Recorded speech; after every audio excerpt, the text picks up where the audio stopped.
واجب الاحترام حضرات، میں نے آپ کے سامنے سورۃ المائدہ سے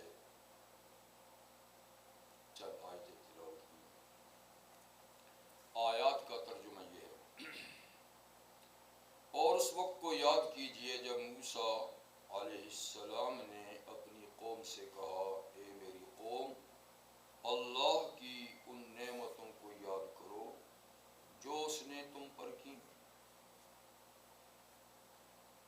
وہ نعمتیں یہ ہیں کہ جب کہ تم میں اللہ نے بکثرت انبیاء بھیجے، بہت سے نبی بھیجے، اور تمہیں حکمران بنایا، خوشحال بنایا، اور تمہیں وہ کچھ دیا جو کسی اور کو اپنے دور میں نہیں دیا، اپنے زمانے میں نہیں دیا۔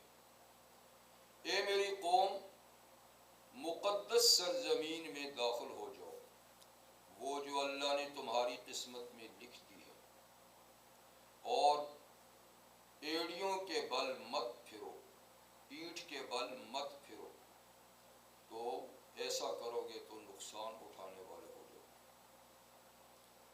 قوم نے کہا کہ اے موسیٰ، وہاں تو ایک زبردست جنگجو طاقتور قوم رہتی ہے، اور ہم تو ہرگز بھی وہاں داخل نہ ہوں گے جب تک کہ وہ وہاں سے نکل نہ جائیں۔ ہاں، وہ اگر خود وہاں سے نکل جائیں تو ہم داخل ہو جائیں گے۔ تو دو آدمیوں نے، یعنی دو نمائندوں نے، جو 10 نمائندے موسیٰ علیہ السلام نے تحقیق حال کے لیے ارض مقدس میں بھیجے تھے، ان میں سے دو آدمیوں نے قوم سے کہا جو اللہ سے ڈرتے تھے، اور اللہ نے ان دونوں پہ اپنا انعام کر رکھا تھا۔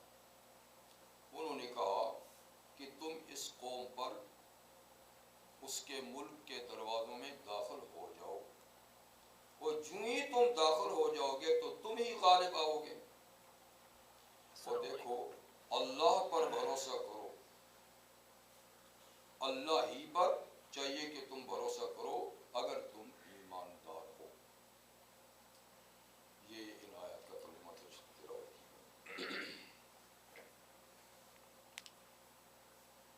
ان آیات مقدسہ میں ایک سرزمین کا ذکر ہے جس کو اللہ نے قرآن حکیم میں ارض مقدس کہا ہے، پاکیزہ زمین، پاکیزہ زمین۔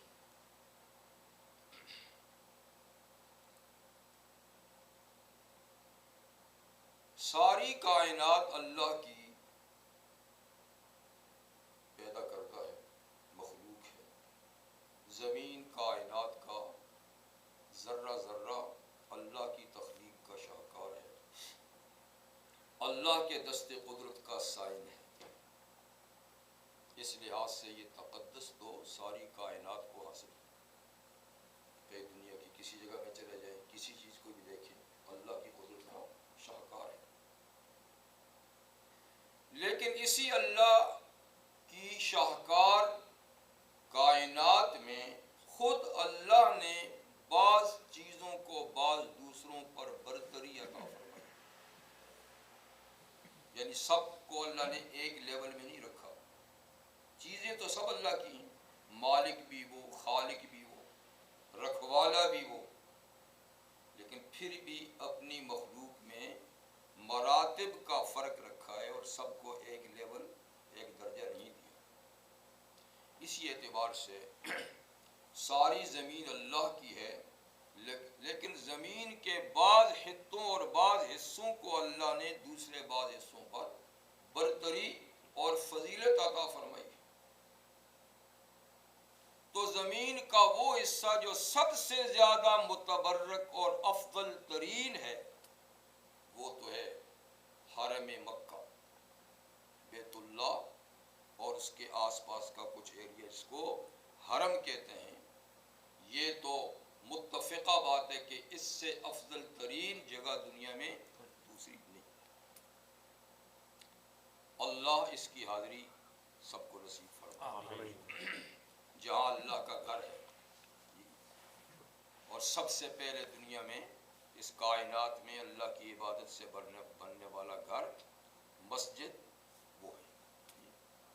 اور خلیل اللہ کی تعمیر اللہ نے خلیل اللہ سے ان کی تعمیر کرائی اور رحمت للعالمین صلی اللہ علیہ وسلم کو اسی کے پڑوس میں اسی حدود میں مبعوث فرمایا، پیدا کیا. تو حضور کا مولد اور نبی کریم علیہ السلام کو نبوت کا لباس بھی اسی شہر میں پہنایا گیا. اللہ کا آخری ہدایت نامہ قرآن حکیم بھی اسی شہر میں نازل ہونا شروع ہوا. تو وہاں تو گوناگون فضیلتیں ہیں، ٹھیک ہے.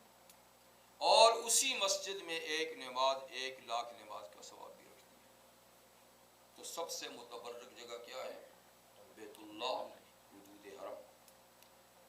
دوسرے نمبر پر زمین کا مقدس ترین حصہ رحمت عالم صلی اللہ علیہ وسلم کی جائے ہجرت ہے، جہاں حضور نے ہجرت کی، جہاں اسلام کا پودا پھلا پھولا اور سایہ درخت بنا. ساری دنیا میں جہاں سے اسلام پھیلا، اسلام کا پہلا کیپٹل، پہلا دارالحکومت، جہاں بارہا اللہ کے مقبول ترین فرشتے جبریل تشریف لائے، فرشتوں کے قدم وہاں پڑے، اور قرآن حکیم کا ایک بہت بڑا حصہ جہاں نازل ہوتا رہا، جس کے کچھ حصے کو حضور نے حرم قرار دیا. تو بیت اللہ کا حرم تو اللہ نے مقرر کیا، اور اللہ ہی کے اجازت سے مدینہ کے کچھ حدود کو حضور نے حرم قرار دیا، اسی لیے اس کو حرمین کہتے ہیں، 2 حرم، جہاں ہزارہا صحابہ کرام نے قیام کیا، جہاں مقدس پہاڑ ہے احد جس کے دامن میں جنگیں ہوئی، وہ شہر ہزاروں صحابہ کا مدفن بھی ہے، مسکن بھی رہا. رسول اللہ صلی اللہ علیہ وسلم کا 10 سال مسکن رہا اور تا قیامت مدفن بھی ہے. جہاں کی مسجد نبوی میں ایک نماز پڑھیں تو 1,000 نماز کا ثواب ملتا ہے. یہ 2 خطے ہیں. لیکن اس کے بعد ایک دنیا کا تیسرا خطہ بھی ہے، جس کو دیکھنے کو آنکھیں ترستی رہیں. اللہ نے حرمین کی حاضری تو بارہا کرائی، اور اللہ تعالیٰ سے امید ہے کہ آئندہ بھی یہ سلسلہ جاری و ساری رکھیں گے. آمین. اللہ کی بھی کرایا، ہم آپ کو بھی اور ہمیں بھی. لیکن تیسرے خطے کے بارے میں کبھی ذہن میں خیال بھی نہیں آتا تھا، اس لیے کہ وہ خطہ بھی ایسے لوگوں کے قبضے میں ہے کہ جہاں جانا بڑا دشوار اور مشکل تھا. لیکن مشکل نیست کی آسان شود، کوئی ایسا مشکل نہیں جو آسان نہ ہو جائے. جد و جہد ہو، جذبہ صادقہ ہو، تڑپ ہو، تو اللہ تعالیٰ مشکل بھی آسان کر دیتے ہیں. تو تیسری زمین جو دنیا میں ان حرمین شریفین کے بعد مقدس ترین ہے، جس کے تقدس کو اللہ نے اپنی مقدس کلام میں ارض مقدس کہا، اور جہاں دنیا کی تیسری عظیم الشان مسجد ہے، مسجد اقصی، جس کے اطراف و جوانب کو اللہ نے فرمایا بارکنا حولہ، ہم نے اس کے آس پاس کے خطے کو برکتوں سے نوازا ہے. جو انبیاء بنی اسرائیل کا قبلہ تھا اور ہمارا بھی قبلہ اول رہا ہے، جہاں سینکڑوں انبیاء کرام مدفون ہیں اور وہاں رہے، ان کی امتیں رہیں. یہ زمین کا، اور حدیث میں نبی کریم علیہ السلام نے مکہ اور مدینہ کے بعد اسی خطے کی فضیلتیں بھی بیان فرمائیں. یہ ہے ارض مقدس. ارض مقدس جس خطے کو کہتے ہیں، اس وقت وہ 4 حکومتوں میں تقسیم ہے. لیکن دوسری ورلڈ وار جو 14 1914 سے 1918 تک رہی. اس وقت تک یہ پورا ملک ایک ملک تھا، ملک شام. اور یہ سلطنت ترکی کے زیر نگرانی تھا. تو ترکی کی سلطنت وہ پوری خلافت عثمانیہ تھی، تو یہ خلافت عثمانیہ کا حصہ تھا. 1918 کے بعد اس پر برطانوی افواج کا راج قائم ہو گیا. برطانوی نے اس کو اپنے قبضے میں لے لیا، اور قبضے میں لینے کے بعد اس کو 4 ٹکڑوں میں تقسیم کر دیا، 4 حکومتیں بنا دی تاکہ مسلمانوں کی متحدہ قوت پارا پارا ہو جائے. تو اس سے لے لیا، خلافت عثمانیہ ختم کر دی، اور اس پورے حصے کو جو ایک تھا 4 حصوں میں تقسیم کر دیا. سیریا، جارڈن، فلسطین اور لبنان، یہ ایک ملک تھا سر. اسی کا نام ہے ارض مقدس. 4 میں تقسیم ہونے کے بعد اسی طرح رہا. اور پھر برطانوی وزیر خارجہ نے بیت المقدس میں آ کر اعلان کیا کہ میں فلسطین کو 2 حصوں میں تقسیم کرنا چاہتا ہوں اور یہاں یہودی مملکت بنانا چاہتا ہوں. یہ ایک اعلان کر دیا. اس اعلان پہ فوری طور پہ عمل نہیں ہوا. اعلان کر دیا کہ ہماری خواہش ہے کہ یہاں یہودیوں کی ایک الگ مملکت ہو، اور یوں کہ فلسطین 2 حصوں میں تقسیم ہو، ایک ان کو دیں، ایک فلسطین کو دیں.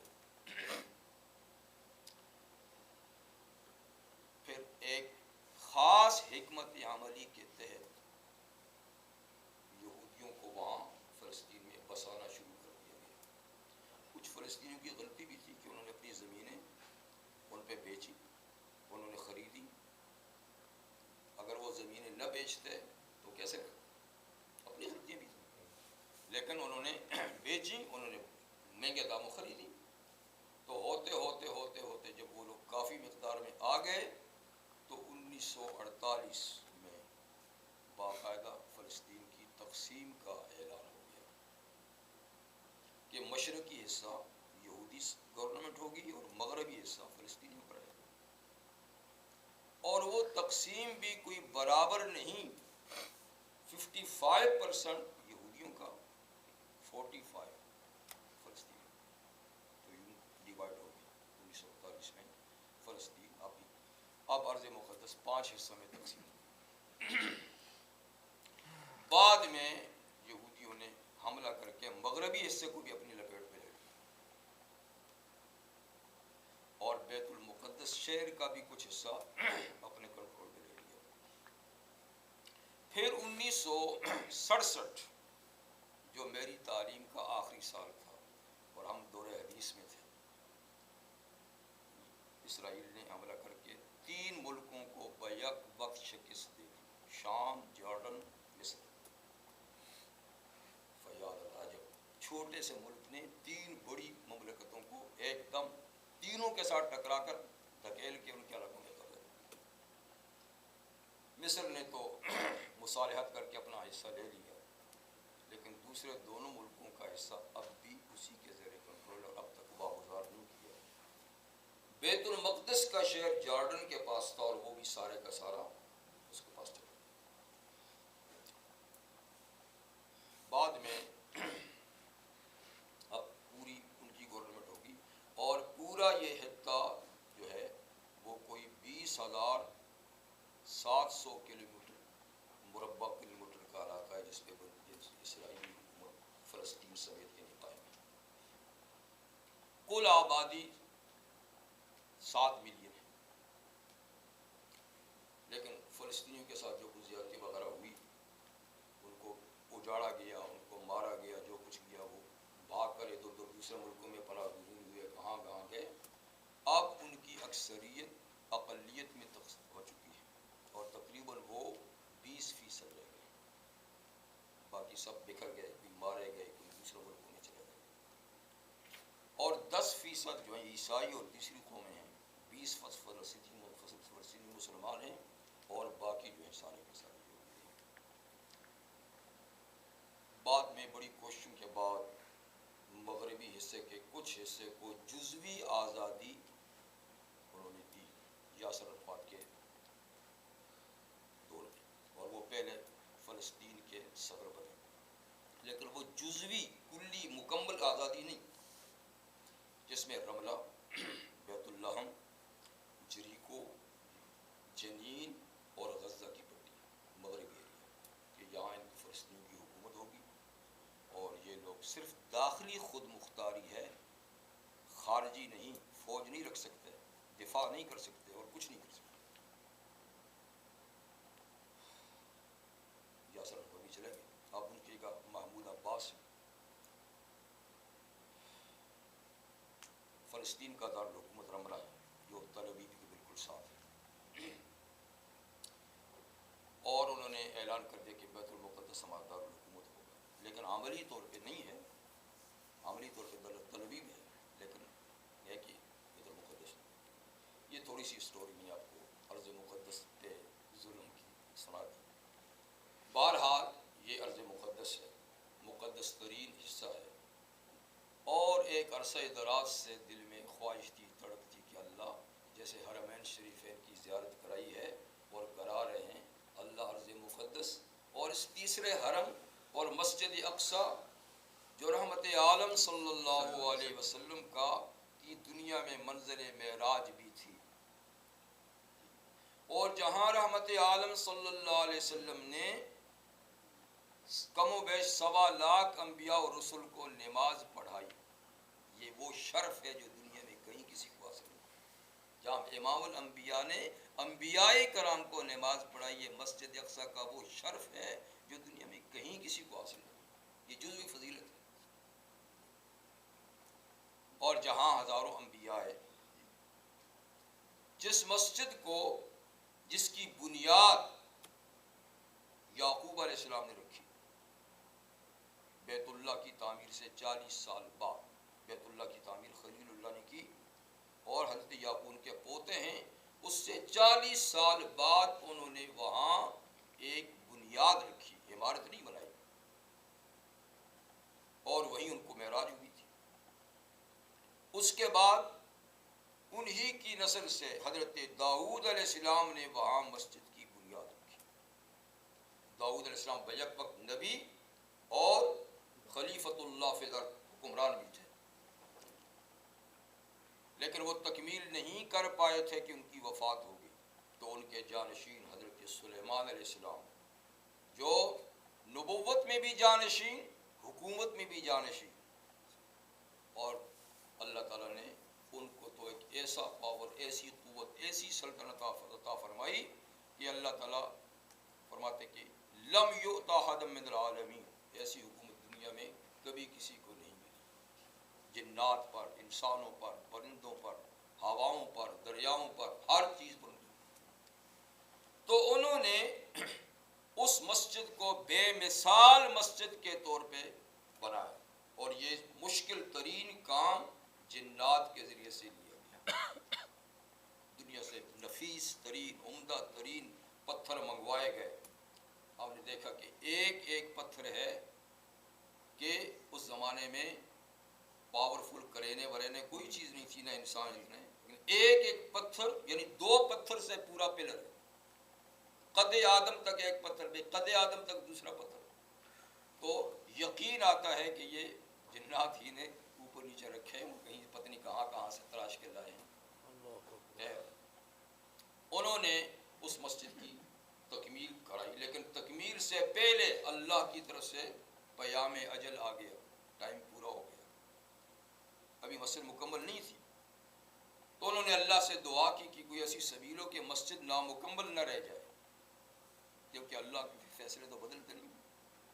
تو ترتیب یہ سجائی گئی کہ وہ ایک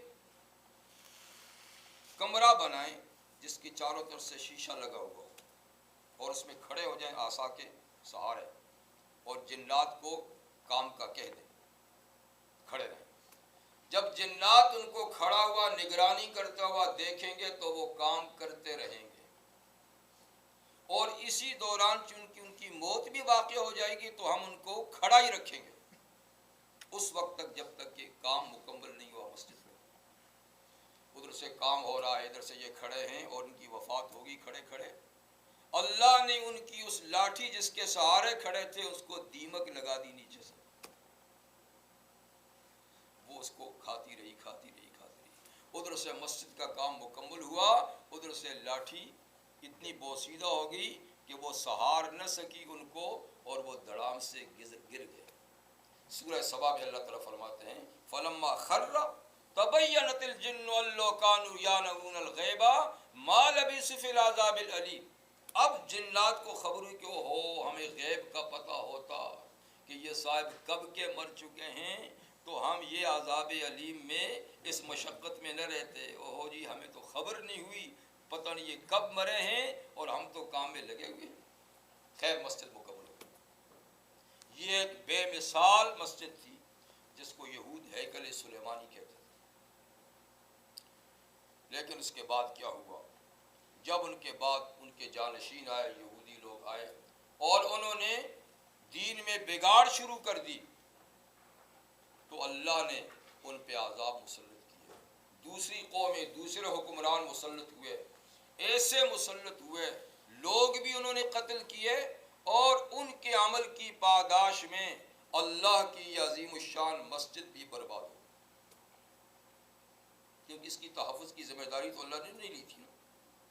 جیسے کہ بیت اللہ کی تحفظ کی ذمہ داری ہے کہ اب وہ قیامت تک کوئی اس کو نہیں چھیڑ سکتا، اب قیامت سے پہلے ہی وہ ٹوٹے گا جی، لیکن اس کے تحفظ کی ذمہ داری لوگوں پہ ڈالی گئی تھی کہ تم خود کرو۔ جب لوگوں نے نہیں کی اعمال انہوں نے اپنے بگاڑ دیے، نہ لوگ رہے نہ مسجد رہی، تو کئی حادثات بیت المقدس پہ پڑے، بیرونی طاقتوں نے حملہ کیا، مساجد کئی دفعہ گرائی گئیں، تورات جلائی گئی، لوگوں کو قتل کیا گیا، بڑے حادثے اس میں گزرے۔ بہرحال یہ سب اسلامی دور سے پہلے کی بات ہے۔ جب رحمت للعالمین صلی اللہ علیہ وسلم معراج کے لیے تشریف لے گئے تو وہاں کوئی مسجد نہیں تھی۔ قرآن میں مسجد اقصی کا نام تو ہے لیکن اس وقت کوئی مسجد نہیں تھی۔ ہاں عبادت کے لیے جو بلڈنگ کسی نے بنائی ہوگی تو ہوگی، بس ٹھیک ہے۔ اور پھر یہ کہ اللہ تعالیٰ نے یہ تولیت ان سے لے کر مسلمانوں کو دے دی۔ حضور گئے، نماز پڑھائی تو گئے یہ خطاب مسلمانوں کو اللہ نے بنی اسرائیل سے لے کے بنی اسماعیل کو دے دیا۔ اس کے بعد یہ ہے کہ رحمت عالم صلی اللہ علیہ وسلم کی حیات طیبہ کے بعد جب مسلمان دنیا میں پھیلے تو حضرت عمر رضی اللہ عنہ کے زمانے میں یہ پورا ملک شام فتح ہوا۔ اور آپ کو معلوم ہے بڑا تاریخی واقعہ ہے کہ جب بیت المقدس میں مسلمانوں کی فوجیں داخل ہوئیں، ابو عبیدہ بن جراح رضی اللہ عنہ جو شام کے ارض مقدس کے فاتح ہیں وہ وہاں پہنچے تو وہاں موجود جو اس وقت یہودی اور عیسائی تھے انہوں نے کہا کہ ہم تم سے لڑنا نہیں چاہتے، ہم صرف تمہارا خلیفہ دیکھنا چاہتے ہیں، اگر تمہارا خلیفہ یہاں آ جاتا ہے ہم اس کو دیکھ لیتے ہیں تو ہم از خود یہاں کا کنٹرول اس کے ہاتھ میں دے دیں گے، تو لڑنے کی ضرورت نہیں ہے، ان کو آپ بلاؤ۔ اس لیے کہ تورات اور انجیل اور پچھلی کتابوں میں جیسے سرور کونین صلی اللہ علیہ وسلم کے واقعات تفصیل سے موجود تھے، آپ کے صحابہ کرام اور اس ملک کے جو فاتح ہیں ان کی تفصیلات بھی ان لوگوں کو بالکل ہو بہو معلوم تھی۔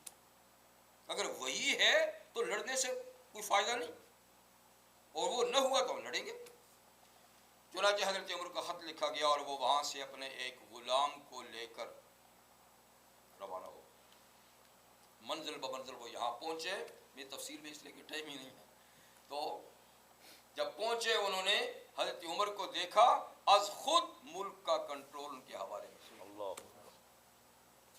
حضرت عمر نے اس وقت وہاں چرچ تھے، عیسائی زیادہ تھے، کسی چرچ میں نماز نہیں پڑھی، اس لیے کہ لوگ کہیں اس کو یعنی یہ نہ بنا دیں کہ مسلمان آئیں اور لوگوں کی چرچوں پہ قبضہ کر لیں، اس خیال سے وہاں الگ ایک جگہ میں نماز پڑھی جہاں مسجد عمر ابن خطاب کے نام سے مسجد چھوٹی سی مسجد موجود ہے، اور ہم نے اس میں نماز پڑھی الحمدللہ۔ اس کی اس دیوار پر ایک کتبہ لکھا ہوا ہے جو اس وقت وہاں کی موجود لوگوں کے ساتھ حضرت امیر المومنین نے جو معاہدہ لکھا تھا وہ معاہدہ اب لکھا ہوا ہے، اور اس کے نیچے حضرت عمر ابن خطاب کا نام اور دیگر صحابہ جو اس وقت ان کی ٹیم میں موجود تھے سب کے نام لکھے ہوئے ہیں کہ یہ فیصلہ ان کی موجودگی میں ان لوگوں کے ساتھ ہمارا ہوا ہے۔ تو فتح ہوئی اور حضرت عمر نے مسجد اقصی کی تعمیر کا حکم دیا۔ تو اسلام کے فتح کرنے کے بعد حضرت عمر نے مسجد اقصی سب سے پہلے بنوائی۔ اس کے بعد اموی دور میں، بنی امیہ کی دوری حکومت میں، مسجد اقصی کو زیادہ شاندار انداز سے عبد الملک بن مروان نے تعمیر کرایا، اور وہ تعمیر کر کے پورا نہیں کر سکا تھا کہ اس کا بیٹا ولید بن عبد الملک جب حکمران ہوا تو اس نے مکمل مسجد اقصی کی تعمیر کر دی، اور جو گنبد صخرہ آپ دیکھتے ہیں سنہری گنبد، یہ بھی انہی کا تعمیر کر دی۔ تو اس وقت جو مسجد موجود ہے یہ بنی امیہ کی تعمیر کی ہوئی مسجد ہے، اور جتنے حصے میں ہے تقریباً 4000 لوگ اس کے اندر نماز پڑھ سکتے ہیں اندر۔ باقی حرم کا احاطہ تو بہت سارا ہے جس میں درخت بھی لگے ہوئے ہیں اور پتھروں کا فرش بھی لگا ہوا ہے، لیکن یہ کہ مسجد اتنی ہے، لیکن مسجد اپنی سادگی سے اور اس وقت اپنی مظلومیت سے کسی کو دیکھ رہی ہے کہ کون آئے گا اور ہمیں پھر ان کے پنجہ ظلم سے آزاد کرے گا۔ اللہ کوئی سبیل پیدا فرما سکتا ہے۔ خیر، عرض مقدس کے لیے آرزو تھی، اور تو اللہ تعالیٰ نے پچھلے ہفتے، آج آپ کے سامنے ہوں اور پچھلے ہفتے اس وقت ہم امام مسجد اقصی کے پیچھے نماز پڑھ رہے تھے۔ اللہ تعالیٰ نے دنیا میں اتنی سہولتیں پیدا کر دی ہیں، تیز رفتار، یہ مشرق میں ہیں، ایک ہفتہ مغرب میں ہے، ایک دن فلاں جگہ میں، ایک دن فلاں جگہ میں ہیں، ورنہ کوئی تصور کر سکتا تھا۔ تو بہرحال گزشتہ جمعہ ہمارا مسجد اقصی میں ہوا، اللہ تعالیٰ قبول فرمائے، اور آپ کو بھی وہاں جانے کی اور ہمیں بھی پھر جانے کی اللہ تعالیٰ توفیق عطا فرمائے۔ بس وہ ایک عجیب فضا ہے، ایک عجیب منظر ہے جو لفظوں میں بیان نہیں کیا جا سکتا، بس دیکھنے ہی سے تعلق ہے۔ بھئی کیسے کریں جسے اللہ مقدس کہے، اور جہاں ایک باقاعدہ قبلہ موجود ہو، اور جہاں در و دیوار پہ انبیاء اور رسول پورے ایریے میں پھیلے ہوئے ہوں، تو وہاں کی برکات اور وہاں کی حسنات کا کیا تصور کر سکتے ہیں۔ تو بہرحال ہم گئے، اور ہمارا سفر 2 ملکوں پر مشتمل تھا۔ ایک ہفتے کا مختصر سبق تھا، کچھ دن ہم نے 2-3 دن جارڈن میں گزارے کیونکہ وہ بھی ارض مقدس کا حصہ تھا۔ ہماری منزل یہاں سے جارڈن میں پیٹرا تھا۔ پیٹرا ایک شہر ہے جارڈن کا جو اپنی بعض تاریخی چیزوں کی وجہ سے دنیا میں مشہور ہے، اور بہت سیاح ٹورسٹ وہاں پر آتے رہتے ہیں۔ وہاں وادی موسیٰ ہے، موسیٰ علیہ السلام تو وہاں نہیں آئے، لیکن اس وادی کا نام وادی موسیٰ ہے، اور بہت بڑے بڑے بلند پہاڑ ہیں جن کے اندر بے شمار غار ہیں۔ وہ اپنے ان بے شمار عجیب و غریب غاروں کی وجہ سے مشہور ہے اور جاذب نظر ہے۔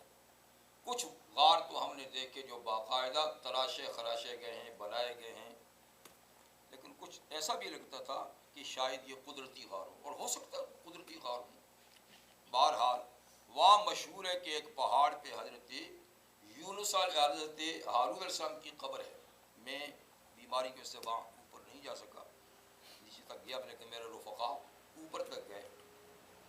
یہ بات یقینی طور پہ تو نہیں کی جا سکتی کہ یا حضرت ہارون وہاں ہوں گے، لیکن بہرحال مشہور یہی ہے، اور ملحقہ ایک چھوٹی سی مسجد بھی ہے، اور سیکورٹی گارڈ بھی وہاں پر ہوتی ہے۔ وہاں تک جانے کے لیے اونٹوں یا خچروں یا گدھوں پہ جانا پڑتا ہے، اور کوئی رستہ نہیں ہے۔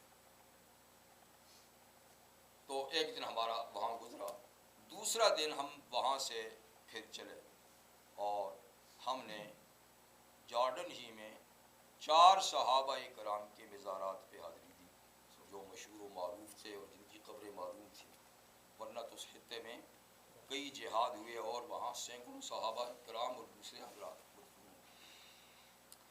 پہلے بصیرہ قصبہ میں سیدنا حارث بن عمیر ازدی رضی اللہ تعالیٰ عنہ کی قبر پہ حاضر ہوئے۔ یہ شاندار قبر بنی ہوئی تھی گنبد کے نیچے اور ملحقہ مسجد تھی جدید طریقے کی۔ حارث بن عمیر ازدی رضی اللہ عنہ رحمت للعالمین صلی اللہ علیہ وسلم کے سفیر تھے، جن کو حضور صلی اللہ علیہ وسلم نے لیٹر دے کے روم کے بادشاہ کے پاس بھیجا تھا کہ جا کر ان کو اسلام کی دعوت دو، یہ میرا خط پہنچاؤ۔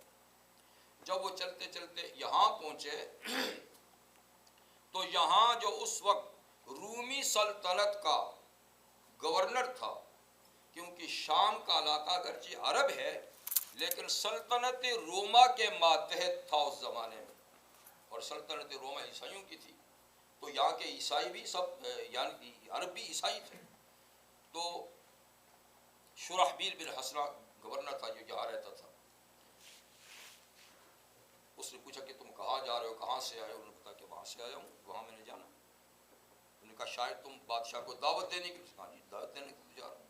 اس ظالم نے ان کو پکڑا، رسیوں سے جکڑا اور شہید کر دیا۔ تو حارث بن عمیر ازدی رضی اللہ عنہ شہید ہوئے اور وہاں مدفون۔ ان کی شہادت کا سن کر رحمت للعالمین صلی اللہ علیہ وسلم نے انتقام لینے کے لیے مدینہ سے فوج بھیجی، 3000 پر مشتمل فوج، اور حضور صلی اللہ علیہ وسلم نے بالترتیب 3 صحابہ کو ان کا کمانڈر بنایا۔ سب سے پہلا کمانڈر حارث بن حضرت زید بن حارثہ رضی اللہ عنہ، جن کو حضور نے کبھی اپنا بیٹا کہا تھا، بڑے حضور کے پیارے تھے، کہ یہ لیڈ کریں گے اور یہ جنرل ہے، اور حضور نے فرمایا تھا اگر یہ شہید ہو گئے تو جعفر بن ابی طالب، جعفر طیار، پھر کمان وہ سنبھال لے، وہ شہید ہو گئے تو پھر عبداللہ بن رواحہ سنبھال لے، وہ بھی شہید ہو گئے تو پھر فوجی جس کو چاہے لیڈر چن لے۔ چوتھا نامزد نہیں کیا، 3 نامزد کر دیے اور بالترتیب شہادت کی خبر بھی سنا دی۔ اس کا معلوم یہ تھا کہ یہ 3 تو بالیقین شہید ہو ہی جائیں گے۔ چنانچہ یہ 3000 کی فوج اس مقام پر پہنچی۔ تو یہ تھوڑا سا آگے، یہ حارث بن عمیر ازدی جو ہے یہ جارڈن کے صوبہ طفیلہ میں ہیں۔ طفیلہ صوبہ ہے، اسٹیٹ ہے۔ دوسری اسٹیٹ ہے کرک، تو جہاں جنگ موتا ہوئی اور یہ حضرات آئے تو وہ کرک ہے۔ اب ان 3 صحابہ کی جن شہید ہوئے جرنیل، تو کرک میں ان کی قبریں۔ تو خیر ہم کرک میں پہنچے تو وہاں بہت بڑی شاندار مسجد جو پہلے بادشاہ شاہ حسین نے تعمیر کی تھی، وہ مسجد، اور اس کے پچھلی جانب حضرت جعفر طیار، اور اس کی لیفٹ سائڈ میں تھوڑی سی بلندی پہ زید بن حارثہ، اور مسجد سے کچھ فاصلے پہ حضرت عبداللہ بن رواحہ کی قبور، وہ بھی انہوں نے شاندار بنائی ہوئی ہیں۔ ہم مسجد میں پہنچے اور قبور کی زیارت کی، ان پہ سلام کہا، صحابہ کرام کو رضوان اللہ تعالیٰ علیہم اجمعین۔ پھر اس سے ہم چلے اور اس مقام پہ پہنچے جہاں جنگ موتا لڑی گئی تھی، بالکل قریب تھی، وہاں بالکل سائن لگا ہوا کہ یہاں جنگ موتا ہوئی، اور اس کے پیچھے ایک یونیورسٹی ہے اس وقت، موتا یونیورسٹی۔ 3000 مسلمانوں کی فوج تھی اور 1 لاکھ، اور ایک روایت کے مطابق 2 لاکھ رومی فوج تھی۔ 1 لاکھ یا 2 لاکھ رومی تھے، صرف 3000 مسلمان تھے۔ جنگ ہوئی جن میں یہ 3 جرنیل تو شہید ہو گئے جیسے حضور نے فرمایا تھا۔ یہ شہید ہوتے گئے، حضور مدینہ میں خبر دیتے گئے کہ فلاں شہید ہو گیا ہے، آپ کو وہی سے پتہ چل گیا فلاں شہید ہو گیا۔ تو چوتھی مرتبہ حضرت خالد بن ولید نے خود ہی کمان سنبھال لی، تو خالد بن ولید کی زیر کمان 3000 فوج نے 1 لاکھ کو شکست پاش دی۔ بھاگنے پہ مجبور کر دیا۔ بہرحال ان حضرات کی قبول پہ ہم نے حاضری دی اور پھر ہم نے جارڈن ہی میں اپنا سفر بحر میت کے لیے رکھا، ڈیڈ سی، جہاں حضرت لوط علیہ السلام کی قوم آباد تھی۔ یہ ایک زبردست قوم، دولت مند قوم، تاجر قوم، خوشحال قوم تھی، مگر انتہائی برے عمل کے اندر مصروف تھی پوری قوم، ہم جنس پرست۔ اللہ نے لوط علیہ السلام جو حضرت ابراہیم سے کے بھتیجے تھے ان کو نبی بنا کر بھیجا تھا، بڑی کوشش کی لیکن کوئی بھی مسلمان نہ ہوا، جس کے نتیجے میں اللہ تعالیٰ نے پوری آبادی کو زمین سے فرشتوں کے جیسے اٹھوا کر الٹا کر کے زمین پہ پٹخ دیا۔ وہ پوری آبادی اس وقت جھیل ہے، ایک الگ سمندر ہے، اور اللہ کی ان قدرت کی نشانیوں میں سے ہے جو اللہ قوم کو سزا دیتے ہیں تو کیسا سزا دیتے ہیں، جس کا پانی انتہائی ناکارہ، سیاہ، سخت ترین، نمکین، اتنا نمکین کہ کوئی تیرے تو ڈوب نہ سکے۔ یہ پوری جھیل یا سمندر، اس کا تعلق کسی اور سمندر یا دریا یا جھیل سے نہیں، زیر زمین پتہ نہیں کہاں تک وہ قوم کی بستیاں چلی گئیں اور نیچے کا پانی اوپر آ گیا، اور اس قوم کے گناہوں کی نحوست سے پانی کے اندر بھی نحوست ہے، کوئی زندہ چیز اس میں نہیں رہ سکتی۔ یہ کوئی 80 کلومیٹر پر لمبی جھیل ہے، چوڑائی کہیں 5 کلومیٹر، کہیں 10، کہیں 15 کلومیٹر، لیکن لمبائی کچھ حصہ اس کا فلسطین میں اور کچھ اس کا جارڈن میں ہے۔ خیر ہم اس کے کنارے پہنچے اور کچھ حصے میں ہم نے اس جھیل کو دیکھا، لیکن بڑا افسوس ہوا کہ جس چیز کو اللہ نے ایک گناہ کے لیے نشان عبرت بنایا تھا وہ آج عشرت کدہ ہے۔ لوگ تفریح کے لیے جاتے ہیں، کسی کو احساس نہیں کہ یہ جھیل کیسے بنی ہے، یہ کس گناہ کی پاداش میں بنی ہے، بلکہ نہاتے ہیں اور الٹا یہ کہ اس کے پانی کو شفا بھی سمجھتے ہیں کہ جلدی امراض کے لیے شفا ہے۔ جب انسان کی فطرت مٹ جاتی ہے تو ایسے ہی کرنے لگتا ہے۔ تو دیکھیے یہ دونوں خطے مسلمانوں کے پاس ہے، فلسطین بھی، جارڈن بھی، 5 اسٹار ہوٹل ہیں اور انتہائی مہنگے ترین، اور لوگ عیش و عشرت کے لیے یہاں پر آتے ہیں۔ چلو سیاح بھی آتے ہیں، ٹورسٹ بھی آتے ہیں، لیکن مسلمان بھی تو آتے ہیں، کوئی عبرت حاصل نہیں کرتا۔ خیر ہمارا رات کو قیام وہیں کسی ہوٹل میں تھا، اور صبح کو ہم نے پھر اگلا سفر کچھ اور مقامات دیکھنے تھے، تو اس سلسلے میں ہم وادی ایکا، ہاں آتے ہوئے ہم مدین سے بھی ہو کر آئے تھے۔ مدین بھی کرک میں ہے، مدین جہاں حضرت شعیب علیہ السلام نبی بنا کر بھیجے گئے تھے، جہاں ہجرت کر کے موسیٰ علیہ السلام ان کے پاس تشریف لائے تھے، 8-10 سال وہاں ان کی خدمت کی تھی۔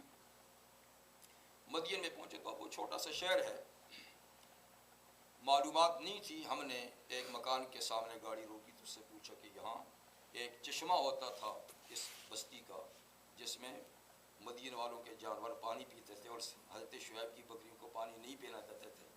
کسی کو معلوم ہے تو بوڑھا عرب تھا، اس نے کہا مجھے معلوم ہے، ہمارے ساتھ بیٹھا اور وہ لے گیا بہت نیچے، ایک غار کے اندر ایک چھوٹا سا کنواں تھا، غار کے اندر، اب اس میں تھوڑا تھوڑا پانی سڑک رہا ہے، اس لیے کہ جب ایک چیز کی ضرورت نہ ہو تو اللہ بھی اس کو پھر بند کر دیتے ہیں۔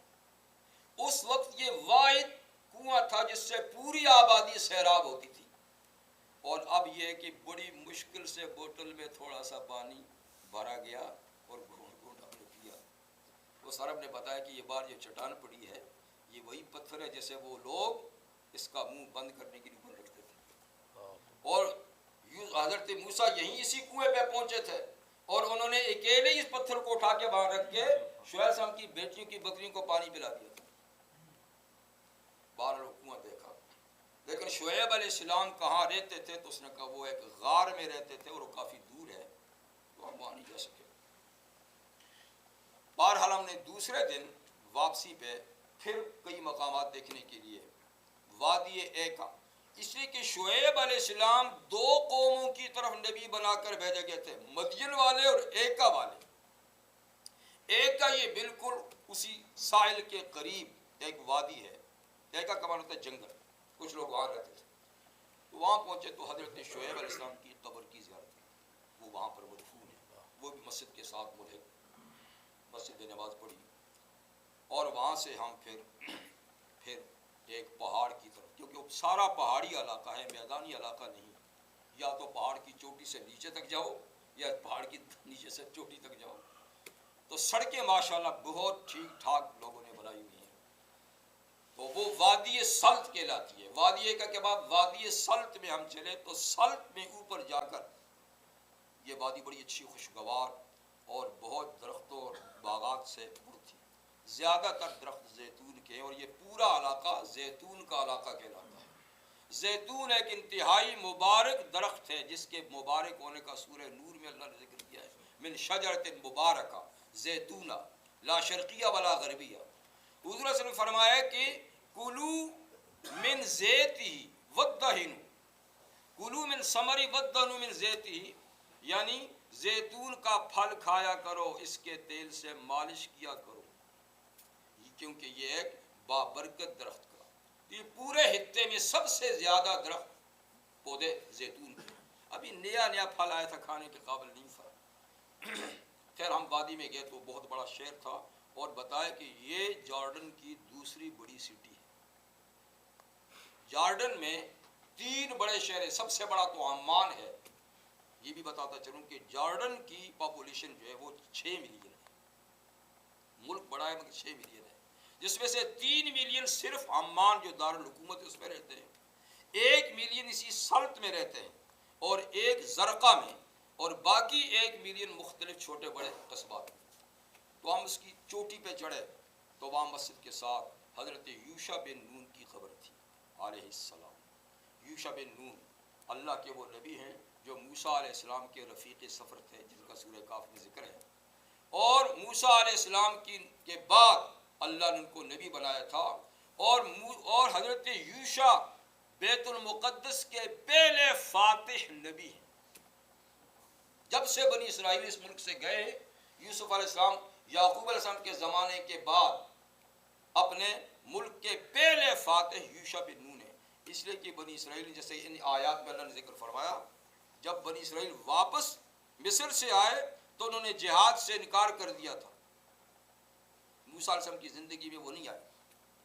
یوشع بن نون کی زندگی میں جب وہ نبی بنے تو بنی اسرائیل کی جب نئی نسل آئی تو ان کی قیادت میں جہاد ہوا، تو وہ پہلے فاتح ہیں۔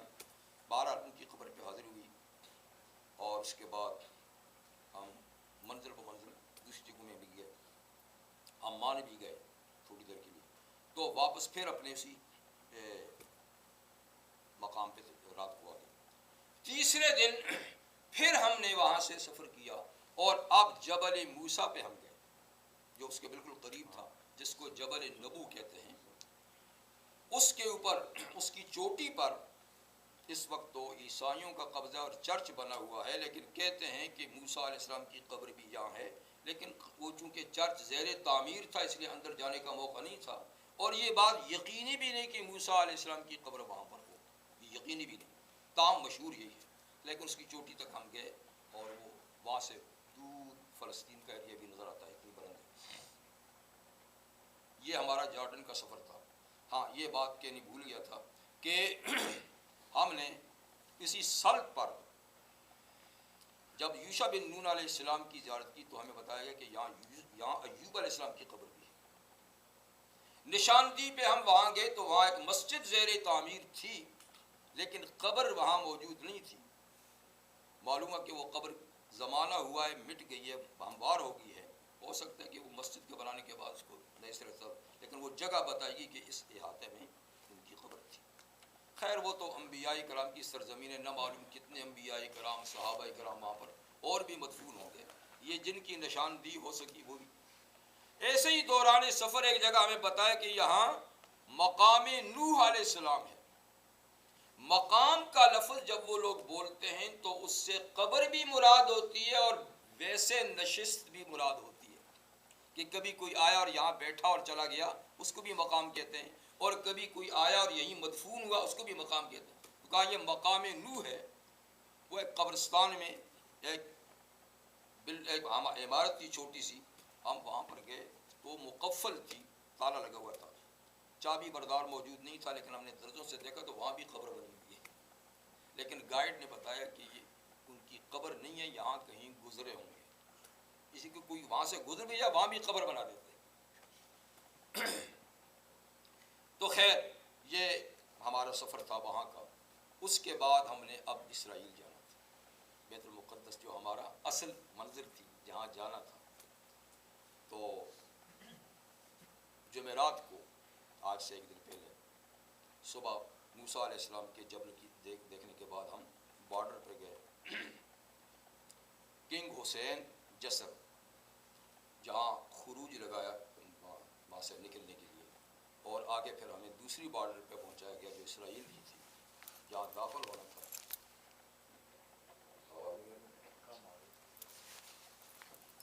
تو بس وہاں پہنچے تو ایک پورا امیگریشن کا سسٹم تھا جیسے کہ ایئرپورٹ پہ ہوتا ہے، سامان کی چیکنگ، پاسپورٹ کی چیکنگ، اور تھوڑا سا وہ لوگ تفتیش میں سختی بھی کرتے ہیں، لیکن الحمدللہ ہمارے ساتھ تو نہیں ہوئی، لیکن ہمارے ساتھ جو نوجوان تھے تھوڑا سا ان کو 2-3 گھنٹے روکے رکھا، لیکن ایسی بلا وجہ نہیں، لیکن باہر چیکنگ تو ہر کوئی کو کرتے ہی۔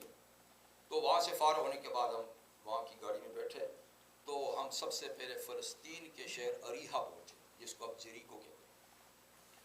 جریکو دنیا کا سب سے پرانا شہر ہے، اس سے پرانا شہر روئے زمین پہ کوئی نہیں، 8000 سال پرانا شہر ہے جریکو، اور انتہائی سرسبز و شاداب۔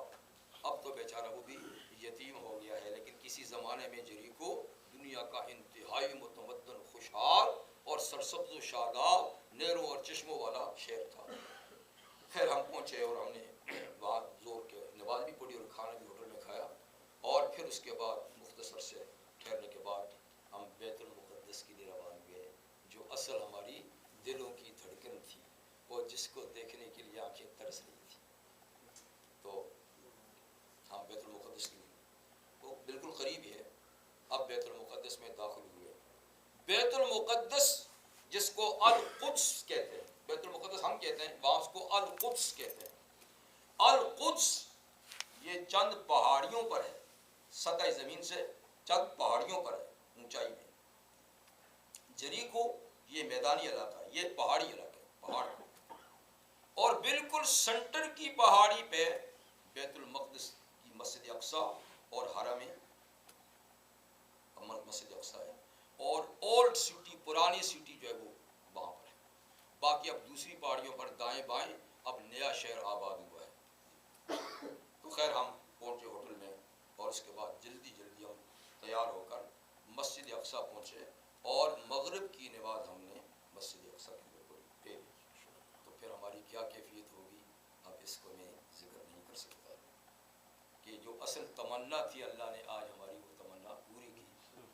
تو مسجد اقصیٰ میں ہم نے نماز پڑھی۔ جیسے میں نے آپ کو بتا دیا مسجد اقصیٰ کے بارے میں کہ بنی امیہ کے دور کی بنی ہوئی ہے، گنبد صخرہ بھی، گنبد صخرہ جس کو عام طور پہ لوگ مسجد اقصیٰ سمجھتے ہیں، اور اسی کی تصویریں دنیا میں آتی ہیں، حالانکہ مسجد کچھ فاصلے پہ ہے۔ تو یہ گنبد ہے، اور اس کے نیچے صخرہ کا معنی چٹان، اس کے اندر ایک چٹان ہے، اس کے چاروں طرف یہ گنبد ہے۔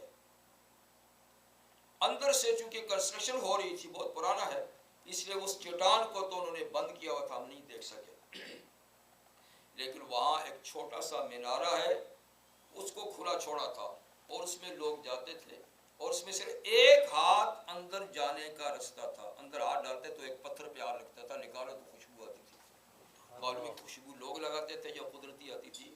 کہتے ہیں کہ معراج کو جاتے وقت سید الکونین اس پتھر سے ہاتھ لگا کے اللہ بہتر، اللہ بہتر۔ تو اس چٹان سے آس پاس کارپٹ سب بچھے ہوئے، اور وہاں بھی سینکڑوں لوگ اندر گنبد میں نماز پڑھ سکتے ہیں۔ پھر چٹان کے نیچے ایک غار ہے، وہ کھلا ہوا تھا، ہم اس غار میں اترے، اور اس میں بھی کارپٹیں بچھی ہوئی تھی، 25-30 آدمی وہاں بھی نماز پڑھ سکتے تھے، محرابی بھی بنی ہوئی تھی۔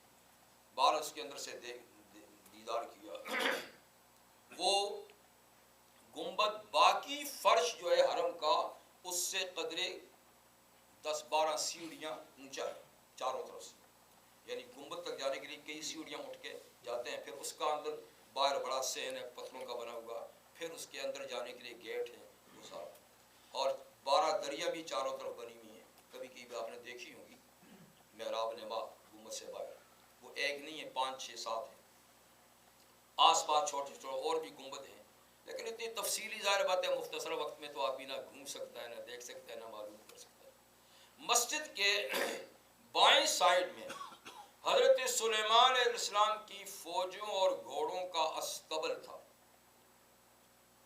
اس زمانے میں، اب وہ مسجد کا حصہ بنا دیا ہے، اس میں ہم اترے تو وہ زیر زمین، اس میں بھی 7-8 ہزار آدمی نماز پڑھ سکتے ہیں، اتنا بڑا استبل۔ اب اسی میں وہ میں نے بڑے بڑے پتھر دیکھے جو جن پلر بنائے ہوئے تھے۔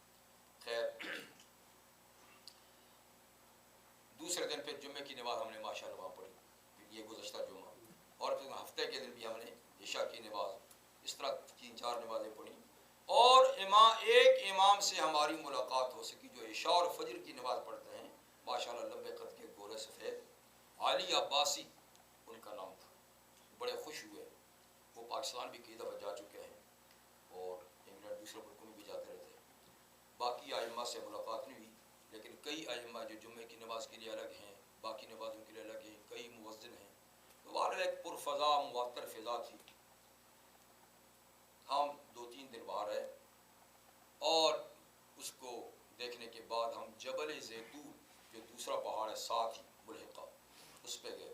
ہاں یہ بھی بتا دوں کہ پرانی آبادی جو ہے اس کو سلیمان جو ترکی کے ایک حکمران گزرے ہیں، انہوں نے پرانی پوری آبادی کو 4 دیواری میں گھرا ہوا ہے، چاروں طرف، یعنی عمارت بنا کر مختلف گیٹ چھوڑے، جیسے آپ لاہور یا ملتان یا پرانے ہمارے یہاں کے شہر دلی وغیرہ دیکھیں کہ جن کے گیٹ بنے ہوئے اور اندر اندر آبادی ہے، اسی طرح کا پرانا بیت المقدس بھی ہے، تنگ گلیاں، پتھر کی اس کی اندر سلیں پڑی ہوئی ہیں، پرانی عمارتیں ہیں، لیکن جدید شہر آس پاس وہ تو بالکل انتہائی جدید قسم کا ہے۔ تو جبل زیتون ساتھ ہے، اس پہ گئے، اس پہ ایک تو مسجد سلمان فارسی کے نام سے مسجد تھی، اور کہتے تھے یہاں مقام سلمان بھی ہے، وہاں بھی ایک قبر بنی تھی، لیکن مقام کا وہی معنی ہے کہ کبھی سلمان فارسی یہاں آئے ہوں گے، کیونکہ سلمان فارسی تو مدائن کے گورنر تھے، اور وہیں ان کا انتقال بھی ہوا ہے، بیت المقدس میں ان کا انتقال نہیں ہوا۔ اور اس کے ساتھ ایک چرچ تھا جس کے بارے میں کہتے ہیں کہ عیسیٰ علیہ السلام کو جب یہودیوں نے سولی پر لٹکایا تو وہ اس چرچ کے اندر، یہاں کہتے ہیں اس جگہ میں دفن تھے، اور 3 دن کے بعد ان کی قبر کھلی اور وہ آسمانوں پہ چلے گئے۔ یہ عیسائیوں کا عقیدہ، ہمارا تو نہیں ہے، ہمارے یہاں تو ان کو کوئی سولی وولی نہیں ہوئی، لیکن کہتے ہیں اس چرچ میں وہ دفن ہوئے تھے، وہ یہیں سے آسمانوں پہ گئے۔ اسی کے نیچے دامن میں ایک عظیم اللہ کی ولیہ حضرت رابعہ بصریہ عدویہ رضی اللہ تعالیٰ عنہ کی قبر بھی تھی، کہا یہ ان کا مقام ہے۔ خیر اس کی ان کی قبر کے لیے بھی تارا کھولا گیا، اندر گئے، دیکھا واقعی ان کی قبر ہے، اور چھوٹا سا ان کا حجرہ بھی کہ یہاں وہ مقیم تھیں، اور یہ ان کی قبر ہے۔ اور پھر پہاڑ سے ہم نے پورے بیت المقدس کا نظارہ بھی دیکھا۔ اس شہر میں 3 بڑے مذاہب آباد ہیں، مسلمان، یہودی، عیسائی، اور 3 سرکاری زبانیں ہیں اس شہر کے اندر، عربی، ہیبرو اور انگلش، ہر آدمی جانتا ہے۔ تو اس لیے بے شمار چرچ بھی ہیں، سنگال بھی ہیں، مساجد بھی ہیں، لیکن رونق ساری کی ساری مسجد اقصی کی وجہ سے، یعنی شانداری میں تو اور بلڈنگیں بھی ہیں، لیکن جو اصل رونق ہے وہ گنبد صخرہ اور مسجد اقصی کی ہے۔ مسجد اقصی کی جو دیوار ہے، حرم کی دیوار، اس کے ساتھ مسلمانوں کا قبرستان ہے۔ ہم گیٹ سے نکلے تو کتبہ پڑا، تو اس میں 2 صحابہ کے نام تھے۔ اب ہم اندر چلے گئے، ایک صاحب نے کہا کہ ہاں یہ 2 صحابہ ہیں، آپ دیکھنا چاہیں گے؟ دیکھنا کیوں نہیں چاہتے؟ تو تھوڑا سا آگے کہتے ان کی قبروں کے لیے الگ سے نشان تھے، ایک حضرت عبادہ بن صامت رضی اللہ عنہ، اور دوسرے شداد بن اوس رضی اللہ تعالیٰ عنہ، ان کی قبور پہ بہرحال نے سلام کی اور سب مسلمانوں کے لیے دعا وغیرہ بھی کی. یہیں کے قیام کے دوران ہم الخلیل گئے. حبرون شہر کا نام ہے اور الخلیل بھی کہتے ہیں، جہاں سیدنا ابراہیم، سیدنا اسحاق، سیدنا یعقوب علیہ السلام ایک ہی غار میں مدفون ہیں اور ان کی بیویاں بھی ساتھ، حضرت سارہ، حضرت رفقہ، حضرت لائقہ. یہ شہر، اس کو حالانکہ وہاں مسلمان زیادہ ہیں لیکن پھر بھی اسرائیل نے آزادی نہیں دی، شاید اس وجہ سے کہ یہاں ان مقدس انبیاء کی قبریں، ان پہ اپنا قبضہ جمانے کے لیے، ورنہ علاقہ سے مسلمانوں کا. پھر ہم وہاں گئے، 14 کلومیٹر وہاں سے تھا، اور بڑی جانچ پڑتال کے بعد، 3 جگہ جانچ پڑتال کے بعد ہم تھوڑا سے چڑھائی پہ چڑھے تو پہاڑی مسجد ہے، اور اس مسجد کے نیچے ایک تہ خانہ ہے اور اس کے اندر کی قبور ہے. وہاں پہنچے تو ہمارے جو مسجد میں گائیڈ تھے، انہوں نے گائیڈ کو بتایا کہ یہ ابراہیم علیہ السلام، کیونکہ قبر نہیں دیکھ سکتے آپ، اوپر مسجد کے اوپر جیسے یہ یہاں اوپر قبر بنا دی گئی، اور قبر اصل میں تہ خانے میں نیچے غار ہے، لیکن اوپر بھی بنائی ہوئی مسجد کے اندر نشان. قبلے کی جانب وہاں سلطان ایوبی کا بنایا ہوا ممبر بھی ہے، سلطان صلاح الدین ایوبی کے نام. اللہ نے توفیق دی ہمارے لیے، کھولا، میں ممبر پہ چڑھا بھی اوپر، اور ہم نے زور کی نماز بھی وہاں پڑھی. گائیڈ نے بتایا کہ قبلے کی سمت کی دیوار کے ساتھ اب جگہ بالکل بند کی ہوئی ہے، کہا یہاں سے پہلے سیڑھیاں جاتی تھی نیچے غار میں، لیکن اب اس کو بالکل مکمل بند کر دیا گیا ہے. چونکہ یہ ان کے کنٹرول میں ہے، اس لیے اس مسجد کو پارٹیشن کر کے 2 حصوں میں تقسیم کر دیا گیا. مجھے یاد نہیں پڑتا کہ کون سی تاریخ میں یا کسی نے فائرنگ کی تھی مسجد میں، اور 30-35 نمازی شہید ہو گئے تھے اور 100 سے زیادہ زخمی. اس کے بعد سے چیکنگ بھی زیادہ ہو گئی ہے اور اس کی پارٹیشن بھی کر دی ہے. تو ابراہیم علیہ السلام اور اسحاق علیہ السلام کی قبریں تو مسجد کے اندر کھلی ہوئی ہیں، لیکن یعقوب علیہ السلام کی قبر کو الگ کر دیا ہے، وہ ہم نہیں دیکھ سکے، ہے اسی غار میں لیکن دیکھ نہیں سکے، اس لیے کہ یہودی ان کو اپنے جد امجد سمجھتے ہیں، تو انہوں نے اپنا کنٹرول کیا. تو آدھا ایسا یہود کے کنٹرول میں، آدھا مسلمانوں کے. تو گائیڈ نے بتایا کہ جو مخصوص ایام ہوتے ہیں تو پوری مسجد سب کے لیے کھول دی جاتی ہے، یعنی مسلمانوں کے مخصوص عید کے دن ہو گئے جی، یا اس طرح فنکشن کے دن، تو ساری مسجد مسلمانوں کے لیے کھل جاتی ہے. اس طرح یہودیوں کے جو خاص دن آتے ہیں تو ساری مسجد ان کے لیے کھل جاتی ہے، لیکن عام حالات میں پھر پارٹیشن دیتی ہے، ہم ادھر نہیں جا سکتے، وہ ادھر نہیں جا. ان حضرات کی زیارت کے بعد ہم پھر واپس ہوئے. رستے میں ایک اور شہر خلخول جو انگوروں کے لیے بڑا مشہور ہے، بڑے باغات ہیں ان کے انگور. وہاں بتایا کہ یہاں ایک مقام یونس ہے، لیکن مقام کا وہی معنی ہے کہ کبھی یونس علیہ السلام یہاں آئے ہوں گے، قبر وہاں نہیں، کہ ان کی قبر تو عراق میں نینوا میں. بیت اللہ ہمارے پروگرام میں تھا لیکن ہم وہاں نہیں جا سکے قلت کی وجہ سے. یہ ایک روایت یہ کہ حضرت یوسف علیہ السلام کی قبر بھی وہیں قریب ہے لیکن وہاں کوئی جانے نہیں دیتے. اور ایک روایت میں یہ کہ یوسف علیہ السلام کی قبر نابلس میں ہے، جو دوسری سٹی ہے وہ فلسطینیوں کے بعد. تو ہم دوسرے دن نابلس گئے، وہ اس سے بھی تھوڑا سا فاصلے پہ تھا. خیر اس مقام پہ پہنچے تو وہاں پولیس والوں نے بتایا کہ یہ یقینی بات نہیں کہ یوسف علیہ السلام یہاں ہیں، باقی قبر تو ہے لیکن اس کے بارے میں کوئی یقین نہیں کہ وہ یہاں پر ہے. اور ہمیں بھی لگتا تھا کہ یقین نہیں ہے، اگر ہوں گے تو وہیں ہوں گے، کیونکہ ان کی وصیت یہ تھی کہ میں جب مصر میں میرا انتقال ہو جائے اور بنی اسرائیل یہاں سے ہجرت کرنے لگے تو میری لاش کو ساتھ لے کر جائے، یہاں چھوڑ کے نہ جائے. اس لیے ان کی لاش لائی تو ہے، اور پھر لائی ہے تو یقیناً کیا باپ دادوں کے قریب ہی دفن کیا ہوگا. اب نابلس تو دور کی سٹی ہے. بار صورت خیر ہم نے دیکھ لیا اور ہم چلے گئے. اس کے بعد پھر چونکہ ہماری واپسی کا وقت قریب ہو رہا تھا تو اس لیے ہم پھر اسرائیل کے تل ابیب کے بن گورین ایئرپورٹ سے یہاں آپ کے کینیڈا ہے، اور کینیڈا سے واشنگٹن. ٹائم بھی ختم ہو گیا، بات بھی ختم. تو بہرحال یہ تھوڑی تھوڑی سی اسٹوری تھی، میں نے چاہا کہ آپ کو سنا دیں۔